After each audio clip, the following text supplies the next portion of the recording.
The story of Ramayana continues even after Ravan's defeat, showing the deep emotions and moral lessons involved. After Ravan was killed, his brother Vibhishana was filled with grief. Despite their differences, Vibhishana mourned his brother's death deeply. Ram, recognizing the honor in a warrior's death, comforted Vibhishana and encouraged him to perform Ravan's funeral rites with respect. As Vibhishana prepared the funeral pyre, Ravan's wives, led by Mandodari, were deeply sorrowful, mourning the fallen king.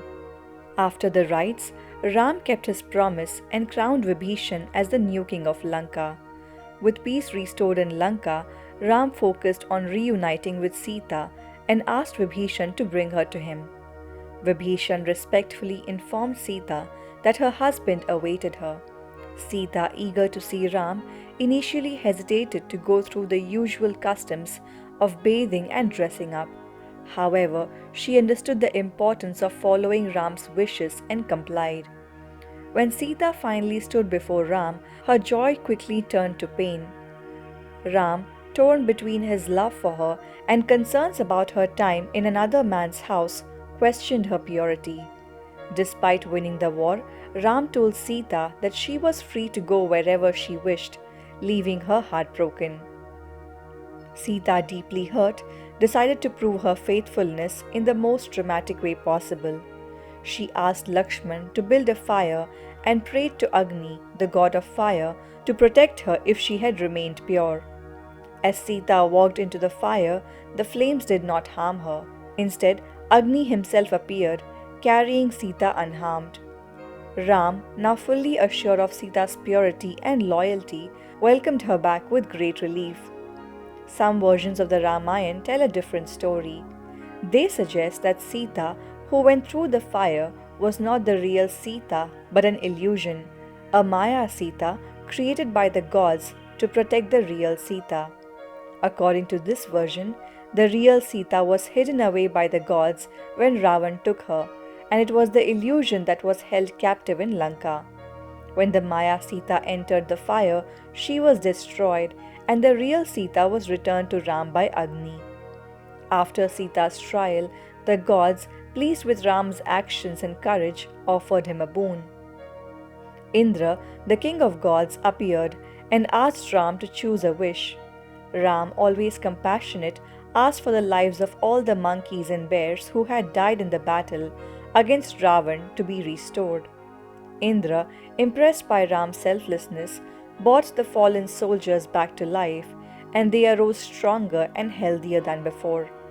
With the war over, Ram turned his attention to returning to Ayodhya and ending his long exile. Vibhishana offered Ravan's flying chariot to Ram for his journey, and Ram sent Hanuman ahead to bring the good news to Ayodhya. When the news of Ram's return reached Ayodhya, Bharat, who had been ruling in Ram's place, was overjoyed. He began preparations for Ram's coronation, eager to give the throne back to its rightful king. When Ram arrived, Bharat placed Ram's royal sandals at his feet, symbolizing his authority, and welcomed him as the king. The reunion with their mothers was very emotional. After 14 years of separation, the young princesses had turned into mature men. Ram's mother Kaushalya, Lakshman's mother Sumitra, and Sita all embraced their sons with tears of joy. Ram's coronation was a grand celebration, filled with happiness. Lakshman, after waking his wife Urmila, who had slept through the years of exile so he could guard Ram, joined his brothers in the ceremony. Ram was crowned king with Sita as his queen, while the royal priests performed rituals and the gods showered flowers from the heavens. Ram's reign began with joy shared by his brothers, their wives, and all the people of Ayodhya.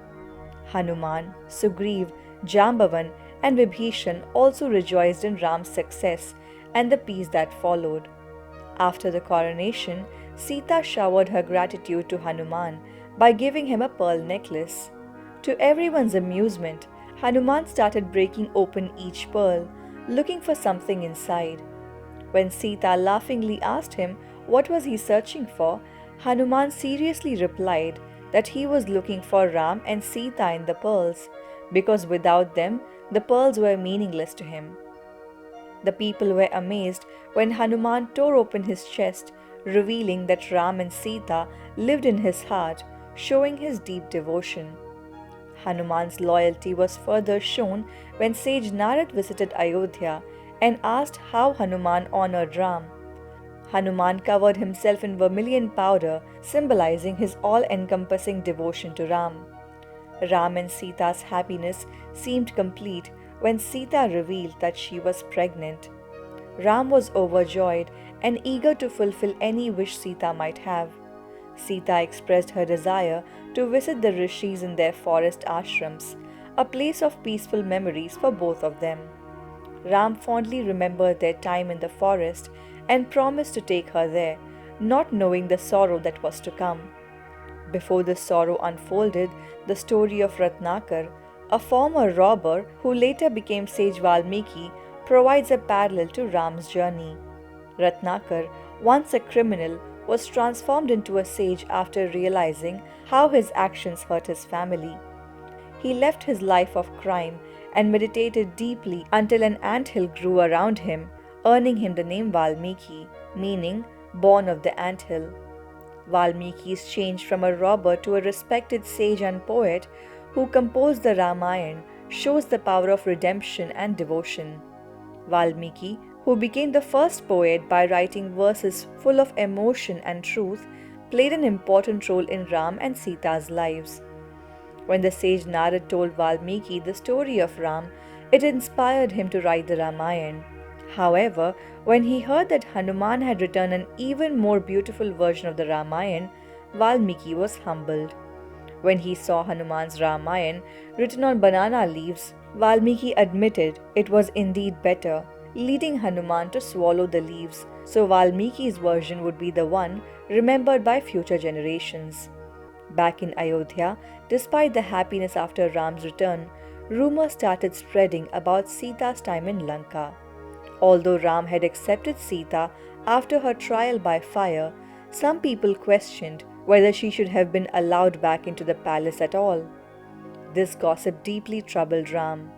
Even though he knew Sita's purity, he felt the burden of his role as a king to maintain the people's trust. Sadly, he made the difficult decision to send Sita away. Next day, Ram told Lakshman to take Sita to the forest near Valmiki's ashram and leave her there. Lakshman was heartbroken but obeyed, leaving Sita in the forest as she cried in despair. As Sita lay heartbroken in the forest, Valmiki's sons found her and brought her to their father. Valmiki, who had known she would come, offered her shelter in his ashram, where she soon gave birth to twin sons, Love and Kush. Valmiki named the boys and raised them with great care, teaching them the Ramayana, unaware that the epic they were learning was the story of their own father. The twins grew up in the ashram, admired by all for their beauty and skills. As the boys grew older, Valmiki took them to Ayodhya, where they performed the Ramayana before King Ram. Ram, impressed by the boys and moved by their song, eventually realized that they were his own sons. He called Sita to the palace to prove her innocence once more before the people of Ayodhya. Sita, tired of proving her purity, prayed to the Mother Earth to take her back if she had been pure.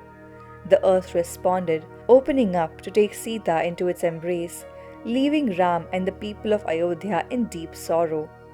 The end of Sita's earthly life marked the beginning of the end for Ram as well. He continued to rule Ayodhya wisely, but his heart remained heavy with grief. Eventually, the gods called him back to his divine home.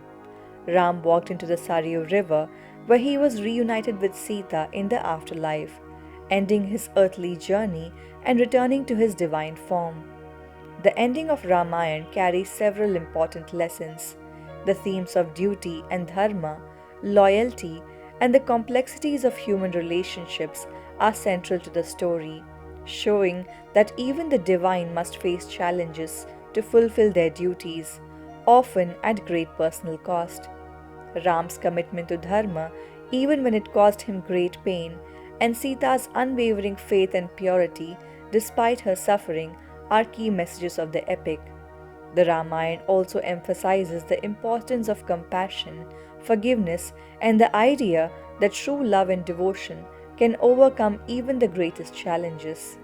In summary, the events after Ravan's defeat in Ramayana show the lasting power of Dharma and the complexities of human and divine experiences, offering a tale of deep moral significance.